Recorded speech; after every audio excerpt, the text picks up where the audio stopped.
Les questions bonus avec Benjamin Lecomte. On va commencer avec votre question. Anne, à l'attention du portier du FCL. Oui, Benjamin, j'ai remarqué depuis le début de la saison que tu boxais beaucoup les ballons dans tes sorties aériennes.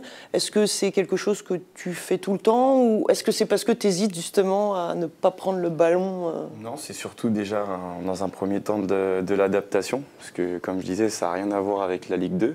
Et en second temps, c'est de la confiance. Je pense que voilà, j'ai encore besoin de faire le plein de confiance dans ce championnat qui est nouveau, la Ligue 1, dans cette équipe. Et au fur et à mesure de l'année, oui, ça va venir. J'essaye au maximum de garder les ballons parce que je suis conscient que ça fait souffler et encore plus en fin de match. Donc voilà, déjà dans un premier temps, l'objectif c'est de continuer à y aller et de pas, voilà, même si on passe au travers, il faut continuer parce qu'il n'y a que là que je vais progresser. Et puis au fur et à mesure, je pense que voilà, je franchirai des paliers dans ce domaine-là. Ça faisait partie des questions des tweetos qu'on n'a pas diffusées, mais est-ce que c'est l'élément dans lequel vous avez à progresser le plus, les sorties aériennes? J'ai déjà beaucoup progressé l'année dernière en Ligue 2 parce que sincèrement c'est une très belle école. C'est des joueurs qui sont très athlétiques et qui rentrent pas mal dedans. Donc peut-être le fait de boxer vient aussi peut-être un peu de là parce qu'on a beaucoup plus de contacts.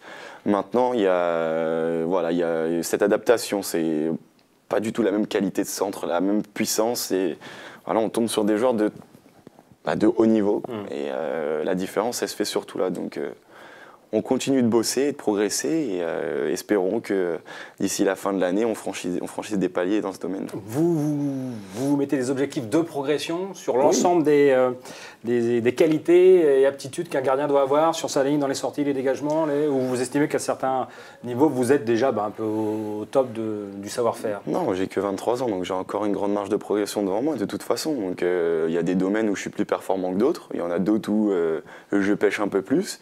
Il faut justement les reconnaître et voilà, pointer le doigt dessus pour avancer parce qu'il n'y a que comme ça que j'arriverai à atteindre un bon niveau. Et j'espère un jour atteindre ce bon niveau. Bon, je vais faire les choses à l'envers, comme d'habitude, Tom, il le sait. Vous avez des modèles, je vais en citer deux, mais je vais peut-être me tromper. Je vais dire Benoît Costil et je vais dire Stéphane Ruffier. Ruffier, non. Non, Costil, oui. Ouais, Costil, oui, parce que oui, j'aspire à ce qu'il fait. Très bon jeu au pied, très solide dans le domaine aérien. C'est gardien modèle typique de ce que fait Neuer actuellement. Beaucoup moins forcément, parce que Neuer, il est unique et exceptionnel. Alors, je suis servi, bougez pas. Le tweet qui arrive. Si on parle de Costil, alors Neuer, très bien, Ballon d'Or, est-ce que vous votez Neuer? Moi, je vote Neuer pas du tout parce que je suis gardien de but. Je peux surtout d'un œil objectif dans le sens où il a révolutionné le poste. Voilà. Objectivement, c'est ça. Il n'y a aucun autre gardien qui est capable de faire ce qu'il fait. Même à 10% de ce qu'il fait, on est incapable. C'est quoi révolutionner le poste? La manière de jouer très haut. C'est cette manière d'utiliser le jeu au pied, d'être décisif et en plus de ça, d'être complet. C'est-à-dire qu'il n'y a pas un domaine où il pêche aujourd'hui, enfin à mes yeux. Et je pense que toutes les équipes devraient aspirer à prendre des types de gardiens comme ça, de plus les utiliser pour jouer au pied. Et je pense que c'est utile, hein, mine de rien. Oui, un gardien qui a des pieds. Ouais, oui, mais qui puisse les utiliser aussi bien que Neuer le fait, parce que ça reste... Faire des passes décisives, quoi. Enfin... Ouais, ça reste des accélérateurs de jeu, ça peut sauter des lignes à des moments donnés, c'est très utile et il faut en venir à ça, je pense. Bon, pourquoi Costil? Parce qu'on posait une question sur la sélection avec Antoine Géga, je crois, voilà, absolument.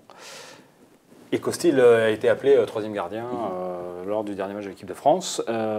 Est-ce que, dans vos rêves les plus fous, dans votre progression personnelle, sachant qu'il y a aussi des questions de classe d'âge et de potentialité, forcément, qui n'a pas envie d'aller faire un tour en équipe de France, sachant que je les ai connus dans les jeunes. Donc oui, forcément, après de la dire que c'est un objectif, c'est pas l'objectif prioritaire du tout. Il y a encore beaucoup d'étapes avant de se dire, bon, peut-être que là, il y a une porte qui peut s'ouvrir. Donc voilà, déjà que j'arrive à enchaîner des saisons au niveau, à rendre de belles copies sur 38 matchs, et après, on pourra se projeter sur ce genre de rêve. Parmi les autres rêves, celui-là, sur... votre avenir demain, si vous aviez à choisir, la possibilité de choisir sur un club européen, ou vous êtes plutôt quoi, Théolais, Sangria, c'est compliqué, c'est compliqué à répondre dans le sens où l'Angleterre, ça fait rêver parce que c'est à mes yeux le plus gros championnat européen. footballistiquement parlant. Voilà, et au niveau ambiance, au niveau sensation, je pense qu'on peut difficilement faire mieux. Parce que voilà, il n'y a pas qu'une ou deux équipes en Angleterre qui font rêver, on a peut-être 8-10. Qu'en Espagne, ça s'arrête plus à 3-4. Ouais.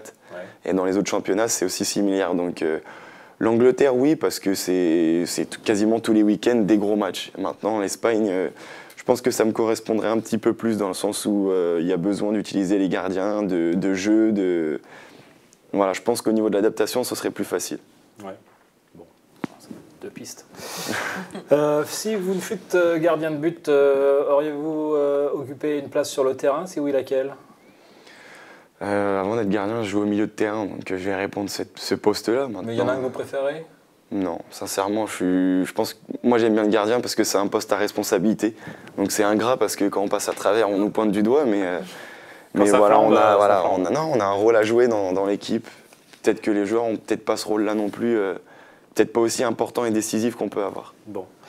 Dernière question, elle est complètement esthétique et futile, mais c'est ça aussi la vie. Et c'est Lady de Blackwood.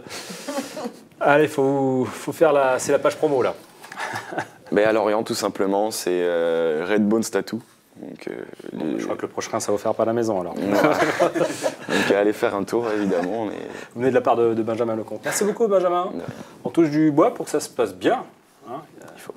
Et puis les fêtes de fin d'année arrivent, alors on vous la souhaite bien bonne, la fin d'année et surtout la saison. À vous aussi également. Merci Romain, merci Anne, merci à vous, à bientôt.